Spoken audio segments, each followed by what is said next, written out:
Gimana kabarnya hari ini? Sehat. Dan yang saya lihat juga memang dalam keadaan sehat. Semua salah, Pak.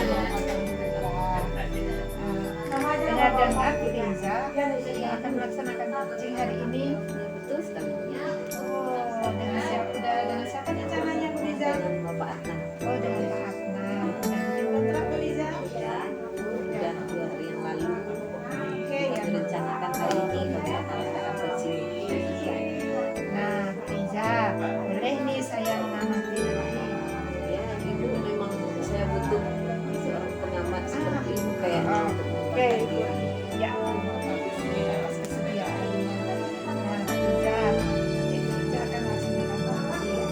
Nah, ini adalah bagaimana yang dalam proses coaching nanti ya, saya ingin memanfaatkan alur hidup ya. Jadi dalam pengembangan nanti alur ini mulai dari tujuannya, identifikasi apa, rencana seperti apa, kemudian apa beberapa job atau komitmen. Itu nanti akan saya lakukan dalam proses coaching. Oke, bagus Liza. Tapi Liza akan melaksanakan coaching dengan berbasis alur hidup. Nah, jadi Liza, untuk melaksanakan coaching ada beberapa kompetensi. Nah, kompetensi bagaimana yang Liza inginkan? Ya, dalam tahap coaching kali ini yang paling utama saya kembangkan yaitu mengajukan pertanyaan yang berbobot. Bagus. Ada pertanyaan berbobot yang bagaimana? Di sini kalau saya mampu mengajukan pertanyaan yang berbobot ini, harapannya nanti coach saya ini terbantu permasalahannya, kemudian tergali potensi yang dia punya. Iya, oke. Jadi Bu Liza yang ingin dikembangkan adalah bagaimana membuat pertanyaan bermakna sehingga nanti coach merasa terbantu dan bisa menjalankan pekerjaannya yang masih terkendala.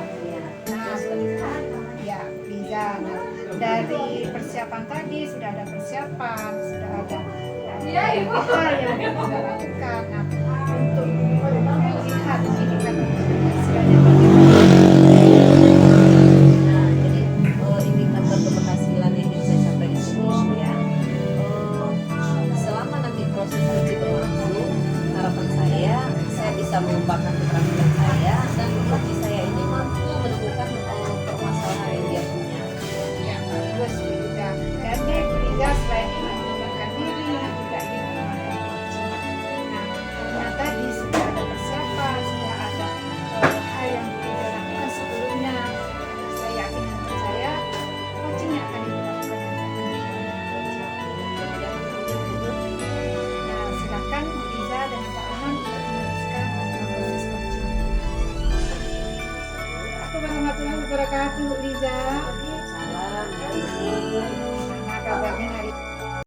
Pada tahap 2 ini saya Nur Rahmah berperan sebagai coach dan Bu Liza berperan sebagai coachee, sedangkan Bu Erni berperan sebagai supervisor. Nah, Bu Liza, saya senang sekali Bu Liza mau datang saat ini menemui saya dalam rangka melaksanakan kegiatan coaching. Nah, Bu Liza, apa tujuannya? Apa yang akan kita bicarakan hari ini?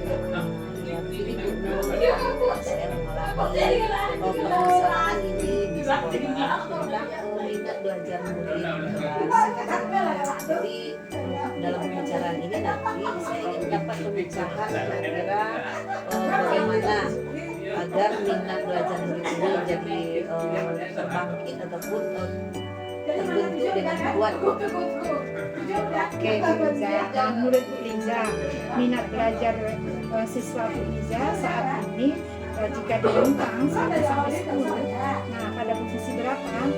Kira-kira kalau untuk saat ini Pada posisi 6.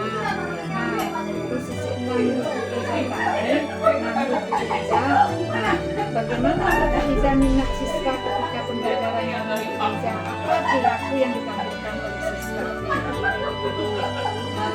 kalau saya perhatikan ya, jadi dalam pembelajaran saya pada saat ini posisi 6 ini saya belajarnya hanya menerima apa yang saya berikan saja, tanpa ada inisiatif dari mereka atau tanpa ada ketertarikan.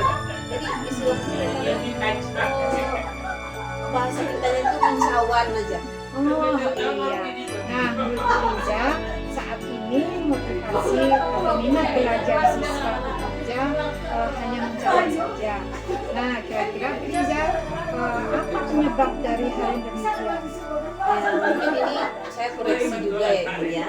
Mungkin dari strategi belajar saya yang hanya menonton, saya menerangkan di depan kelas, kemudian murid menyimak, atau saya hanya tanya jawab. Jadi mungkin dengan situasi ini, makanya mereka pada posisi ini. Oke, Bu Liza. Jadi Bu Liza selama ini pembelajaran Bu Liza merasa kurang interaktif dengan siswa. Iya. Oke, nah Bu Liza, kira-kira apa yang bisa Bu Liza lakukan untuk keluar dari permasalahan tadi sehingga memang murid kita menjadi lebih meningkat minat belajarnya? Mungkin ada salah satu yang sudah saya coba itu dengan memetakan gaya belajarnya. Oh ya, bagus Bu Liza. Bagaimana prosesnya? Jadi di sini sudah saya pernah coba ini saya membagi mereka kepada beberapa kelompok. Nah, di mana dalam kelompok itu anak yang visual, saya kelompokkan satu, yang audio satu, yang audio visual satu. Jadi di sini artinya ketika saya memberikan pelajaran, mereka sudah duduk di kelompok mereka, yang pertanyaan ada yang sesuai dengan gaya belajarnya. Oke, bagus Bu Liza. Jadi dalam pembelajaran Bu Liza sudah menyesuaikan tentang karakteristik kebutuhan siswa dalam hal gaya belajar. Setelah itu saya juga menanyakan kepada Bu Liza tentang strategi apa yang bisa dilakukan dalam rangka meningkatkan motivasi belajar siswanya di kelasnya. Nah, kemudian Bu Liza menjawab bahwasanya salah satu strategi yang dilakukan adalah dengan membawa anak belajar ke luar ruangan kelas. Nah, pada saat itu Bu Liza akan melakukan pendekatan secara emosional kepada siswa-siswanya dalam rangka meningkatkan motivasi belajar siswa sehingga siswa lebih konsentrasi dalam belajar. Kalau untuk sementara mungkin ini. Oke, Bu Liza. Nah, bagaimana dengan Bu Liza mengikuti webinar tentang topik ini? Ini sangat ya, kenapa saya tidak kepikiran ya Ibu ya, berarti di samping saya menuntut murid, saya juga harus belajar kayaknya Ibu ya. Iya, Bu Liza. Jadi kira-kira itu punya rekomendasi tempat saya belajar gitu, mungkin ada temannya atau saudaranya atau apa gitu. Iya Bu Liza. Nah, sekarang ini kita bisa melaksanakan webinar kapan saja dan kita juga bisa memilih topiknya apa saja itu melalui kegiatan webinar di PMM. Nah, melalui kegiatan di PMM tersebut, Bu Liza bisa memilih kapan waktu senggang Bu Liza, kemudian topik apa yang akan diikuti. Nah, setiap hari di sana akan ada beberapa topik. Nah, kemungkinan lebih dari 10 Bu Liza, mulai dibuka dari jam 8 nanti berakhir di jam 18. Nah, kita bisa ikuti kegiatan tersebut. Kita bisa pilih mana yang Bu Liza ini. Terima kasih sekali Bu. Jadi saya ini juga sudah buka-buka PMM ini, tetapi nggak berpikiran tentang webinar ini. Ya terima kasih ya Bu Nur ya. Mudah-mudahan saya bisa belajar dari sini sehingga perdalaman ilmu bagi saya juga ada. Oke, sudah. Nah, dari semua kegiatan yang akan kita lakukan nanti, mana yang akan kita prioritaskan? Tentu yang prioritas utama ini agar minatnya tentu penyesuaian tadi dari gaya saya mengajar. Jadi dengan pemetaan gaya belajar siswa, namun saya sesuaikan juga strategi belajarnya dengan hasil pemetaan. Nah, bagaimana kalau menerapkan pembelajaran berdiferensiasi dari Ya, mungkin itu ya Bu ya, misalnya materinya, kontennya didiferensiasikan, prosesnya sampai pada hasil ya. Mungkin sangat mendukung sekali itu. Oke Bu, mantap. Nah kemudian selanjutnya prioritasnya mana lagi Bu? Ya mungkin prioritas keduanya ini mengenai belajar ke lingkungan Ibu, untuk menghindarkan kejenuhan. Apa yang akan Ibu lakukan ketika pembelajaran ini? Lingkungan ini Bu, mungkin saya hanya fokusnya kepada agar siswa ini merasa kita ini dekat, ya dengan begitu agar dia menjadi fokus,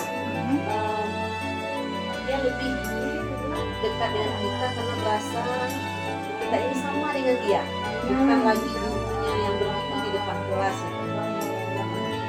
Kalau di luar kayaknya kita bukan berarti kita merendahkan posisi kita sebagai guru ya Bu ya, tapi kedekatan dan keakraban hubungan ini akan terlihat saat kita berada di luar. Oke. Nah kira-kira ketika pembelajaran di lingkungan tadi, apakah Bu Liza dengan media?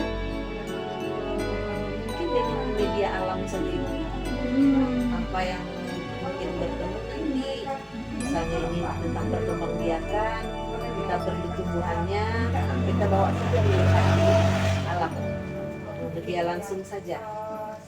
Nah masih ada lagi yang ingin Ibu lakukan? Mungkin untuk tahap ini saya coba itu dulu. Oke, Bu Liza. Dari semua kegiatan yang akan Bu Liza lakukan, kira-kira kapan Bu Liza akan memulainya dan kegiatan mana yang pertama dulu akan Bu Liza lakukan? Kalau ini karena ini minat belajar ini kuncinya untuk keberhasilan belajar, tentu saya punya komit secepatnya ini. Setelah kita selesai hari ini, nanti malam saya akan persiapkan semua bahan-bahannya ini. Bagus Bu Liza. Dan saya langsung laksanakan, langsung eksekusi kayaknya. Oke, mantap. Nah, sehingga Bu Liza memang akan mempersiapkan tentang pembelajaran di kelas, mendesain sehingga memang menarik bagi siswa. Nah, Bu Liza, selain itu, yang mana lagi yang akan Ibu lakukan lagi?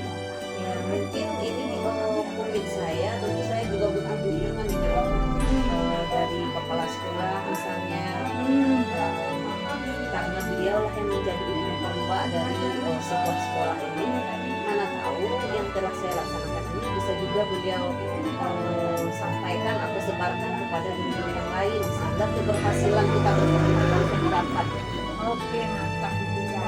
Nah, Bu Liza, tadi Bu Liza ini melibatkan kepala sekolah. Nah, kira-kira apa yang paling disampaikan? Jadi yang akan saya sampaikan di sini tentu perubahan diri saya tentang proses saya belajar, kemudian yang kedua tentang proses pembelajaran diferensiasi akan saya lakukan di kelas, kemudian yang ketiga ini semacam izin ketika saya nanti akan membawa anak-anak saya ini keluar Ibu. Oke. Nah, tadi Bu Liza sudah akan melaksanakan berbagai kegiatan. Nah, kalau semuanya itu Bu Liza lakukan, kira-kira pada posisi berapa minat belajar siswa Bu Liza? Ya, kalau saya bisa memberikannya ke angka mungkin Ibu ya, kalau kita lihat kondisi anak-anak kita sekarang, mungkin nilai 9 atau 9,5 itu bisa Ibu. Optimis Bu Liza. Ya, berarti berdasarkan coaching kita hari ini dengan rencana aksi yang akan kita lakukan, kita yakin bahwasanya nanti minat belajar siswa pada posisi oke, mantap Bu Liza. Nah, Bu Liza, berdasarkan kegiatan hari ini, bincang-bincang kita hari ini, apa yang Bu Liza rasakan? Pemikiran apa yang Bu Liza rasakan? Jadi yang pertama itu terima kasih dulu saya sama Bu Nur selaku coach saya. Yang sebelum ini perasaan saya itu saya tahu ini masalah minat, tapi pemecahannya saya belum terpikir. Jadi saat kita melakukan proses coaching ini, saya menjadi tahu langkah-langkah apa yang akan saya tempuh setelah ini. Sehingga dalam konsep pemikiran saya ingin segerakan atau lakukan eksekusi secepat mungkin, karena saya ingin melihat hasilnya secepat mungkin juga. Oke, mantap Bu Liza. mungkin melaksanakan komitmen yang sudah kita lakukan. Bu Liza, masih ada yang bisa kita bicarakan lagi? Untuk saat ini cukup Ibu, tapi saya juga masih minta kesediaan Ibu kos saya ini mungkin di lain waktu apa yang sudah saya lakukan ini setelah saya praktekkan saya akan membagikan lagi sama Ibu, saya akan bagi lagi ceritanya Ibu. Oke, mantap Bu Liza. Jadi setelah sesi ini kita tetap akan sharing melihat perkembangan kegiatan yang akan Ibu Liza lakukan. Oke Bu Liza, terima kasih sudah datang menemui saya. Sama-sama Ibu. Semoga berhasil. Sama-sama kesuksesan untuk kita berdua. Oke Bu Liza, terima kasih. Assalamualaikum. Waalaikumsalam warahmatullahi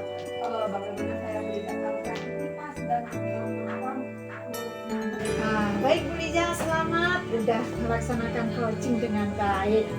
Oke Bu Liza, nah jadi Bu Liza kira-kira Bu Liza, menurut Bu Liza sendiri itu bagaimana ketercapaian coaching Bu Liza? Ya, alhamdulillah ini ya Bu ya, dari proses coaching yang saya lakukan saya sudah mencapai indikator yang ingin saya terapkan tadi, di mana saat proses sudah berjalan dengan lancar dan coach saya merasa terpuaskan dengan apa yang telah kami lakukan. Oke, mantap Bu Liza, ya semangat, bisa praktek untuk selanjutnya. Nah Bu Liza, berdasarkan pengamatan saya tadi, saya juga ingin menyampaikan beberapa hal. Sediakah Bu Liza menerimanya? Ya, insya Allah Ibu, saya siap. Oke, Bu Liza, berdasarkan catatan saya tadi, Bu Liza memang sudah melaksanakan kegiatan coaching ini sesuai dengan target Bu Liza, bahwasanya berdasarkan alur cerita. Nah, semua tahapan sudah Bu Liza penuhi. Kemudian juga Bu Liza sudah melaksanakan identifikasi terhadap pemetaan terhadap permasalahan atau topik yang sedang dibahas bersama coaching itu secara bagus. Nah, ini perlu dipertahankan dan perlu ditingkatkan lagi Bu Liza. Kemudian selanjutnya Bu Liza juga sudah melaksanakan interaksi yang aktif dengan coaching, sehingga coaching tidak merasa tertekan, tidak merasa ada sesuatu gap, sehingga memang ada kedekatan antara ibu dengan coaching. Nah, ini sangat mendukung proses coaching. Nah, demikian juga Bu Liza juga sudah memberikan motivasi yang bagus terhadap coaching. Nah, itu catatan saya Bu Liza. Mungkin ada beberapa hal lagi yang harus kita lakukan. Nah, oke Bu Liza. Nah, menurut Bu Liza sendiri, kompetensi apa lagi yang harus dikembangkan untuk ke depannya? Jadi menurut saya nih ya Bu Nur ya, kalau dalam proses coaching ini kita kan pastinya ini baru belajar. Jadi pada tahap belajar ini mungkin yang kemampuan bertanya sudah cukup tergali gitu. Cuman saya ingin lebih meningkatkan kemampuan ini dengan cara banyak berlatih. Tidak hanya praktek coach ini dengan siswa saja, atau dengan rekan sejawat pun saya akan lakukan ini. Jadi harapannya ke depan kompetensi saya terhadap coaching ini lebih meningkat. Mantap Bu Liza. Saya yakin dengan tekad Bu Liza yang bagus, saya yakin bahwasanya ke depan Bu Liza akan lebih meningkatkan